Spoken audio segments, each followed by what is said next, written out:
You've just witnessed the final moments of Bangladesh's most ruthless dictator. Her name is Sheikh Hasina, the former Prime Minister of Bangladesh. As things stand, she has fled the country to India.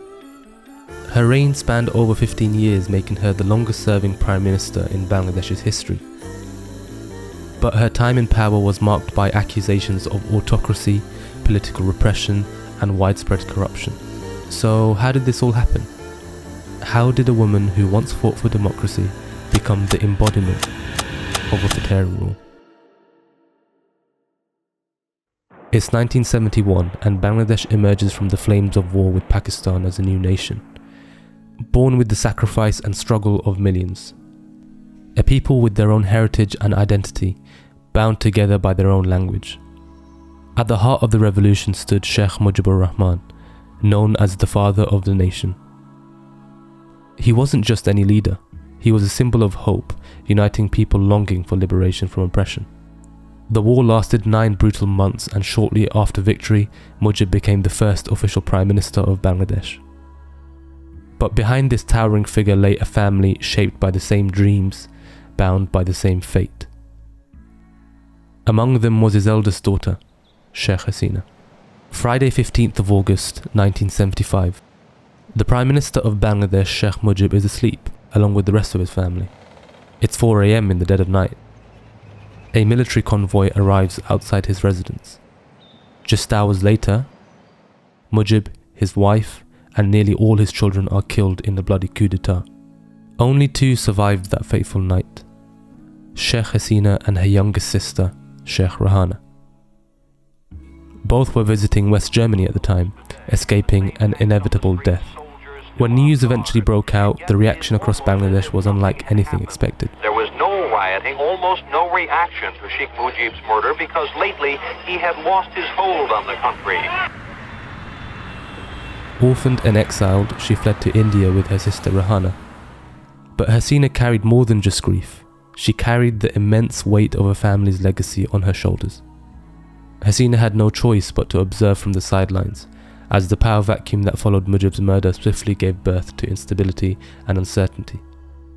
In the years that followed, military rulers seized control and imposed martial law.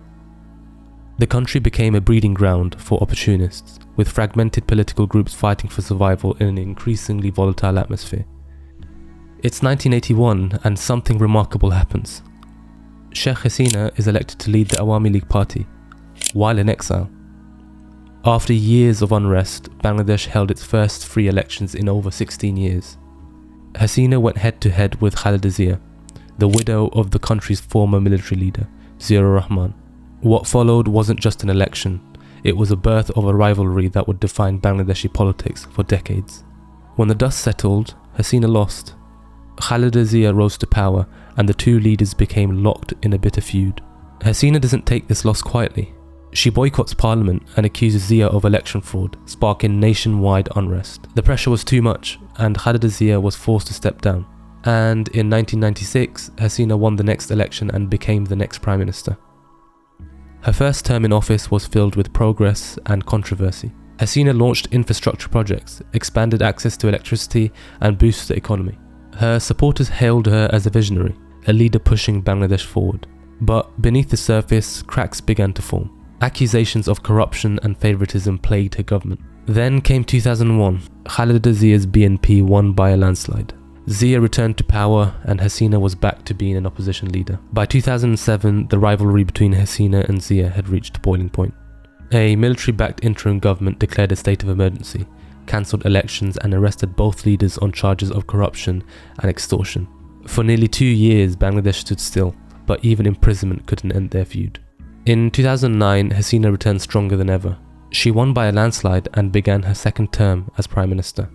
This time she delivered on big promises. Landmark projects like the Padma Bridge and the Dhaka Metro elevated Bangladesh's global standing. However, the cracks that formed in her previous term was beginning to resurface. Political rivals faced harassment, arrests, and violence.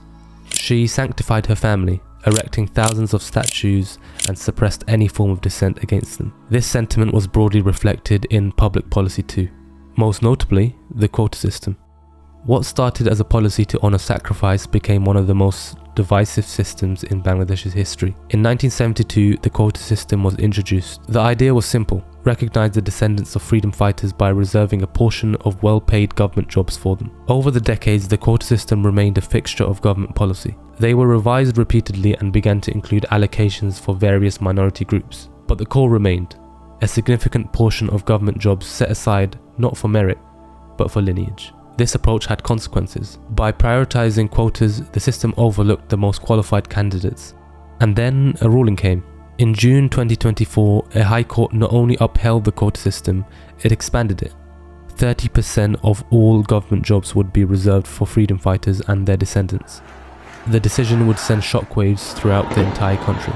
Overnight, universities around the country became the epicenter of rebellion. Thousands of students, armed with nothing but their voices and unyielding determination, took to the streets. Their message was clear: abolish the quota system. But the government response was swift and brutal. Riot police stormed campuses, firing tear gas and rubber bullets into large crowds. Protesters were beaten and arrested, and many were killed. During a news conference on the 14th of July, Sheikh Hasina was directly asked by a reporter about the ongoing student protests. Her response would change everything. In a dismissive tone, she remarked, "If the grandchildren of freedom fighters don't receive quota benefits, who will? The grandchildren of Razahas?" This remark struck a deep chord across Bangladesh. For many, it transcended politics. It felt like a personal confrontation. The term Razakha carries an immense historic weight, symbolizing the betrayal during the 1971 Liberation War by those who collaborated with Pakistani forces. By using such a charged word, Hasina didn't just dismiss the protesters. She alienated a significant segment of the population who felt she had crossed an irreversible line. On July 10th, Hasina declared a state of emergency. Universities were ordered to shut down, curfews were imposed, and military personnel patrolled the streets. But large crowds kept marching, but this time towards the Prime Minister's residence. It's August 15th, 2024. Behind closed doors, military leaders confronted Sheikh Hasina with a chilling reality. They could no longer guarantee her safety. Crowds numbering in the tens of thousands were advancing towards her official residence. Hasina was faced with an ultimatum: to step down peacefully or removed by force. For the first time in 15 years, the Prime Minister was utterly alone. Outside, the deafening roar of protesters marching grew louder. And just like that, it was over. At 1:30 p.m, Hasina handed in her resignation and boarded a plane bound for India. As the news spread, the streets erupted. Cheers reverberated through neighbourhoods and crowds surged to the presidential palace, tearing down symbols of an era now reduced to rubble. Many things were dragged out: TVs, furniture, and even an elliptical machine. But amidst the humour and chaos, one thing was clear: a chapter had closed and a new era had begun.